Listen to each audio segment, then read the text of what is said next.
বন্ধুরা, আজ আপনাদের জীবন্ত মায়ের কথা বলবো, তা শুনলে আপনাদের নৈহাটির বড় মা যে কাউকে খালি হাতে ফেরান না তা আরো একবার প্রমাণ হয়ে যাবে। এই ঘটনাটি শোনার আগে যারা নৈহাটির বড় মাকে ভালোবাসেন, ভক্তি করেন, তারা অবশ্যই ভিডিওটিতে একটি লাইক দিয়ে কমেন্টে জয় বড় মা লিখতে ভুলবেন না। বড় মা আপনাদের সকলের মঙ্গল করবেন।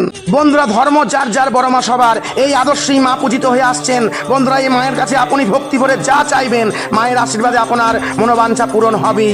এই মা প্রতি বছর দীপান্বিতা অমাবস্যা তিথিতে বিশাল ধুমধাম সহকারে পূজিত হন। তাছাড়া প্রতিদিন মায়ের নিত্য সেবা হয়। প্রতিদিন হাজার হাজার ভক্ত ভোর থেকে লাইন দিয়ে একটি বার মায়ের দর্শনের জন্য অধীর আগ্রহে থাকে। অনেকেই মাকে দর্শন করে নিজের চোখের জল সামলাতে পারেন না।